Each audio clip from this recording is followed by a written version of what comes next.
Hello and welcome to the program. I am Adeshewa Odushoga.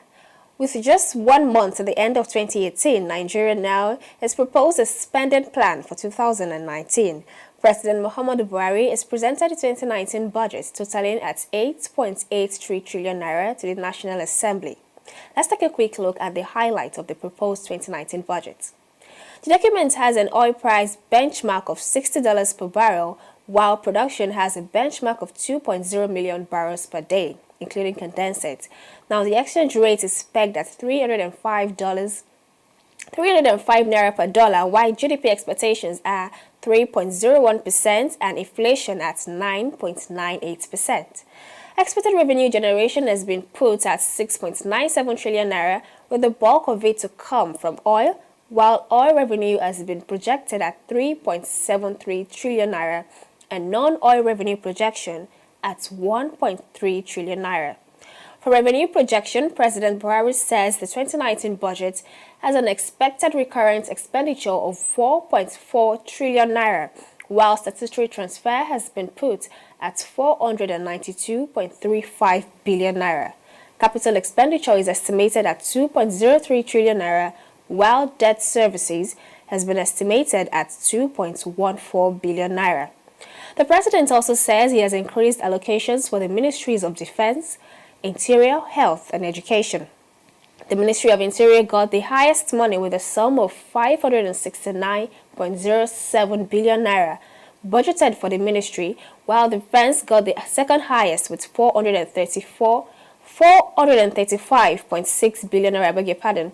The education receives 462.24 billion naira, while the Ministry of Health got 315.62 billion naira. Now, the reason for the increase of these three ministries cannot be far-fetched when we look at the current challenges faced with the security conditions of the country, as well as a setback in the health and education sector. As we speak, the Academic Staff Union of Universities are currently on strike and, of course, for unpaid salaries. The president has retained the social intervention project at 500 billion naira. Now, the 2019 budget has been generating a lot of criticisms from lawmakers and even some financial analysts across the country. I will now be analyzing the proposal of the 2019 budget, and of course, I won't be doing this alone. I'm now being joined with Muda Yusuf, the Director General of the Lagos Chamber of Commerce and Industry. Thank you for joining us, sir. Thank you very much. Now, the president has just presented a proposal of the 2019 budget, and according to the budget, the recurrent expenditure stands at 4.04 trillion naira. And in your own opinion, what could be responsible for the increase? Well, generally, the cost of governance is very high. And this is not just with this budget. It has been so with the previous budgets. The structure of the budget, when you compare the current to capital, over the last 5, 6, 7 years, have been such that we have almost 80 to 20% ratio between recurrent and capital expenditure. Although under this regime, the ratio has been adjusted slightly to 70-30. So that is what is playing out in this budget, where you have the recurrent being as high as 70% compared to capital expenditure. So basically, it's about the structure of the government, the cost of governance, the high overhead costs, the high personnel costs, the size of the bureaucracy. And if you also look at the proposal, there's a lot of expenditure from the recurrent perspective on issues of security. And this is understandable. That is why the Ministry of Interior, the Ministry of Defense, have very huge allocations in terms of recurrent expenditure. Also notable is the high recurrent expenditure for education. For education, you need to recruit teachers and so on and so forth. So to some extent, one can, rationalize the high recurrent expenditure, especially in some of these key areas where you need a lot of personnel to make things function. So, sir, the expected revenue generation is again coming majorly from the oil sector now. Shouldn't we have a shift in focus when we talk about diversifying the economy? Well, the percentage of oil revenue the percentage of oil revenue to total revenue is 53%. That goes to show that we are still heavily dependent on the oil sector, in spite of all the efforts about economic diversification. And that is surely not good for the economy. It makes the economy very vulnerable to shocks from oil price and shocks from oil output. That is certainly not good enough. In order to have an economy that is sustainable, that is stable, you need to diversify the revenue sources. But as we speak, 53% of revenue coming from a single sector makes the situation to be a very precarious one. Already we are already beginning to see a drop in oil price. We are beginning to see that even the benchmark of $60 per barrel, the current oil price is below the budget benchmark. So these are indications of challenges that the budget is likely to face. So we still have an issue with revenue diversification. There has been a lot of effort on the part of FRS and all of that to show up non-oil revenue, but it seems that we are not making as much progress as we desire to make in the area of diversifying the revenue generation. I must also emphasize that the foreign exchange earnings is still also largely dependent on the oil sector. We are talking about 80 to 85% of foreign exchange earnings coming from the oil and gas sector. That again makes the economy to be very vulnerable to shocks from oil price and oil output. So these are concerns that we express in the business community, and all this goes to underscore the need to truly and genuinely commit to proper diversification of the Nigerian economy. The oil benchmark is put at $60 per barrel. Is this realistic? Of course, that is not realistic. Currently, oil price is about $54 per barrel. The budget benchmark is 60. This is the first time we are having a situation where the benchmark is higher than the actual in terms of oil price.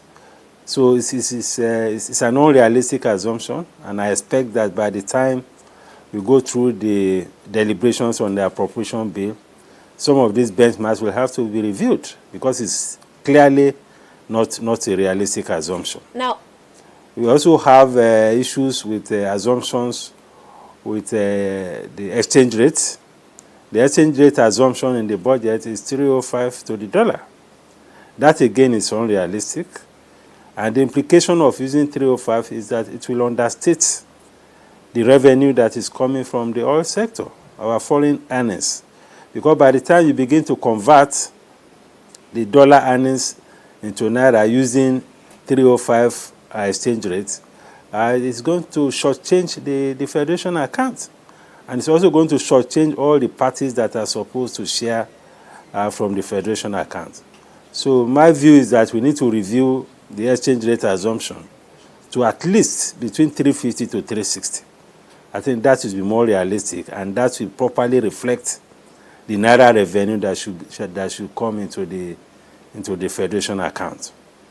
So talking about the inflation and the gross domestic product, the benchmark rate on the 2019 proposed budget, What's your take? Come The again? benchmark laid for inflation and the gross domestic products for 2019 budgets. What's your opinion? Well, the benchmark for inflation is single digit. I think slightly over 9%. That again is on the optimistic side, given the kind of scenarios that we are beginning to see for 2019. We are expecting the minimum wage. The oil price is already dropping, is declining. And if that continues to happen, we are likely to see an effect both on the reserves and on the exchange rate. And we all know that once we have a depreciation in the exchange rate, there will be a spike in inflation. So talking about a single-digit inflation as part of the assumption, I don't think it's realistic. That, again, needs to be reviewed. The GDP growth rate of about 3% is also a bit ambitious, having regard to the fact that currently we are doing about 1.8% GDP growth rate. And given the direction of oil price as we speak, given the challenges that the non-oil sector of the economy is facing, the agricultural sector, which is facing a lot of security problems across the country, we have the manufacturing sector and other non-oil sector components that are facing a lot of productivity issues because of the power situation, because of the situation with logistics, because of funding situation. All these factors are not likely to support the kind of ambitious projection that we have for the GDP growth rate. So I see that as a bit on the optimistic side. I think we should be looking at something like 2% GDP growth rate for 2019. Also, there are predictions that the recurrent expenditure is in a way trying to favor the request from the National Labour Congress on the increase of the minimum wage. Do you think this is so? Well, the recurrent expenditure, according to the president, according to the presentation that was made by both the president and the Minister of Budget and National Planning, has already taken into account the minimum wage.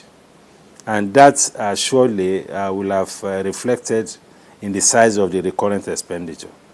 So if we are looking at the current size of the recurrent expenditure, I think it is to be expected that this has been influenced by the minimum wage that is being proposed by government, in addition to other expenditure items that has to do with security and the strengthening of the armed forces and the police in order to tackle the recurring security problems that we have in the country. Over time, there has always been an issue with the funding of the budget. How much more do you think Nigeria can improve its revenue generation? Come again? Over time, there has always been an issue with the financing of the Nigerian budget. So how much do you think Nigeria can improve in its revenue generation? Well, financing is a major issue with the budget. The 2019 budget, for instance, with a revenue of about 6.9 billion, or 6.9 trillion, we have a situation where both the recurrent expenditure, which is about over 4 trillion, and the debt service is also about 2.1 trillion, is equal to the total revenue. So we have a situation where the total revenue is equal to both the recurrent expenditure and the debt service. So that means that by the time we are done with recurrent expenditure and debt service, there will be no revenue to fund the capital spending unless we borrow. And this has been the structure of the budget over time. So the capital expenditure is being funded largely from borrowing. This, of course, is not sustainable. And if you look at even the totality of the budget, it is not likely to make any significant impact on the economy because the budget to GDP ratio is just about 5%. We have a budget size of $24 billion US. We have an economy of about 450 billion. just about 5%. When you compare this with what happens in other climes, budget to GDP ratio is between 20 to 50% in many other jurisdictions. So this is why when we say that we don't feel the impact of the budget as much as we should, it's because of the small size of the budget in relation to the size of the economy. Coming back to the issue of revenue, I think what needs to be done is to scale up revenue, not by increasing taxes, and not by bringing more taxes, but by making the whole tax administration system more efficient. Secondly, we need to grow the economy itself, because there cannot be an increase in revenue if there is slow growth, if there is no investment growth, because it is investors that will pay the taxes. It is from investors that you can get the revenue. So it is important that as a matter of priority and as a matter of urgency, we commit to issues that will scale up, that will attract more investment. And when I'm talking about investment, I'm talking about domestic investment, I'm talking about foreign investment. Because it is through the growth of investment that you can also grow revenue. Then we should also look closely at the independent revenue. In the budget presentation that was made by the president has to review downwards the projection of independent revenue. And independent revenues are revenues from all the revenue generating agencies of government. I think there's a need for stronger political will to get these revenue generating agencies to support the economy more, and to also remit more revenue to the federation accounts. They don't seem to be doing well enough, but I believe that they can do much better than what they are doing. Then we need to look at the structure of governance. We need to look at the cost of governance. Because if we are talking about fiscal sustainability, it's both about revenue, it's also about cost. We need to see what we can do to reduce the cost of governance. This is very critical.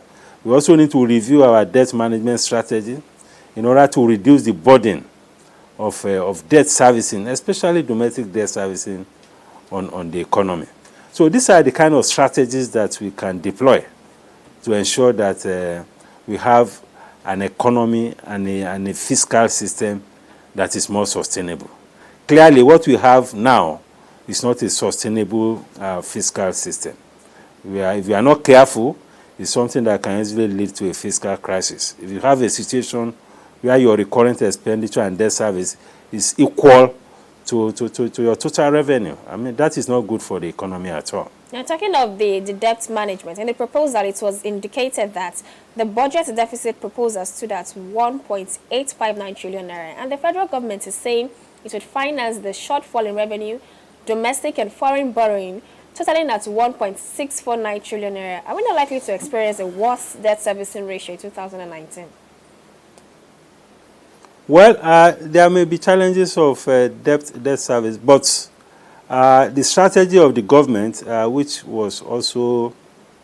has been presented or announced by the Finance Ministry and the Debt Management Office, is to do a kind of rebalancing of our debt portfolio. In other words, looking more at more of foreign loans than domestic borrowing, because currently over 70% of the debt profile is domestic, and almost 80% of the debt service commitment is also domestic. The burden is so high because of the cost at which the government is borrowing. The cost at which the government is borrowing is too high. We are talking about treasury bill rates and bond rate of between 12 to 15%. That is a lot of burden on the system. This in addition to the challenges that it also poses for issues of the crowding out effects in the credit market or in the financial market of the private sector. So there's a strategy already that government is trying to put in place to ensure a rebalancing so that the pressure of debt service will be reduced. But this is not something that can be achieved in the short term. It will take a few years before this can begin to have the kind of desired effect on the economy and on the entire debt profile. The budget proposal came quite early, if you ask me, amidst the preparation for the 2019 election. Then, judging with the fact that 2018 budget was just signed into law in June, are we likely to expect another delay before this is passed into law? Well, you know, there is already a legislation by the National Assembly that the budget cycle commences at the time that the budget is passed. So if you had the 2018 budget passed in June, it will run its full cycle till June 2019. So the 2019 to whenever it is passed, it will run also another 12-month cycle. That is the current position of the National Assembly.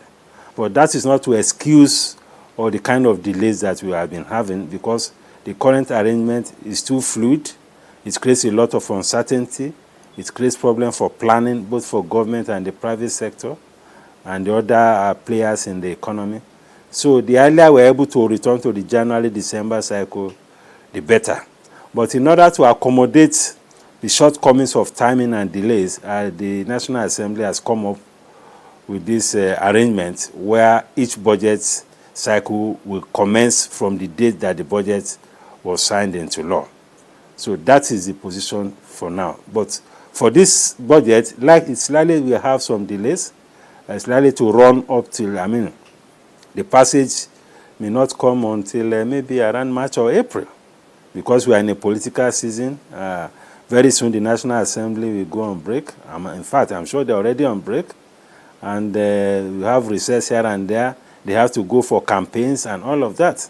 So we are likely to experience delays, as we have seen in the previous budgets. But I'm looking at between March and April, perhaps the budget is likely to be passed. The 2009, we experienced so many, we've highlighted so many hiccups in the proposal of the 2019 budget.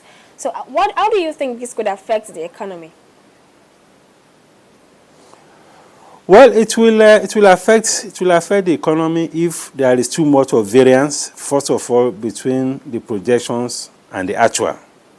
You have a lot of shortfalls. You also often have challenges of budget implementation.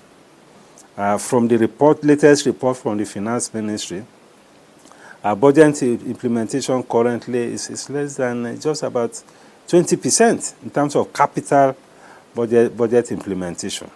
So these are some of the challenges that we face. But I believe that if there is proper communication and proper understanding between the National Assembly and the executive, I think we'll have less of these disruptions in the budgetary process.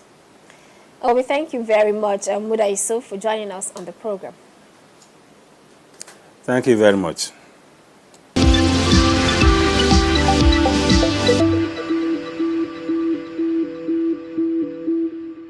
It's the festive season, and of course, there will be a number of buying and selling, and as the culture of the Yuletide season goes, the prices of market commodities are usually affected as a result of high demand in the markets. In the past years, the festive season usually comes with scarcity in fuel, but this year seems to be different.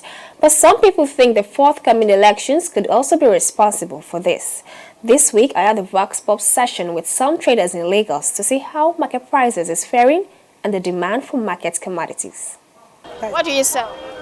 We sell shoes, any type of shoes and bag that you want. We have it here.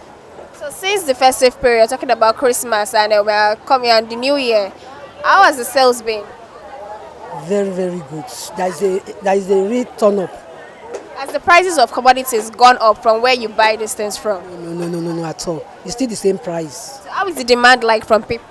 The demand is much.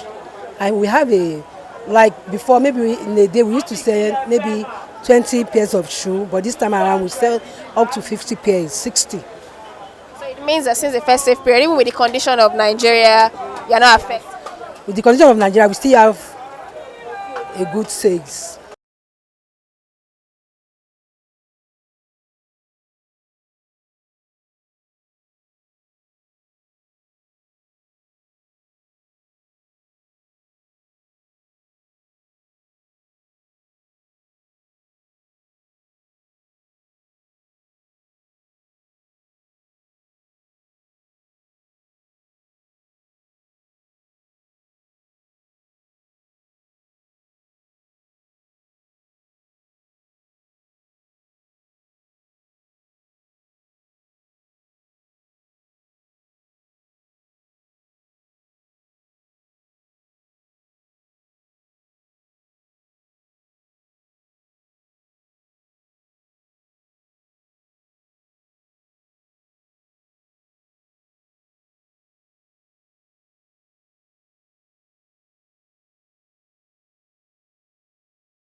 Well, that's it on the program. You can watch us again on our website at www.tv360 Nigeria. Join us on Facebook at TV360 Online and across all of our social media platforms at TV360 Nigeria. Thank you very much for watching. I am Adeshawa Ujiswaga.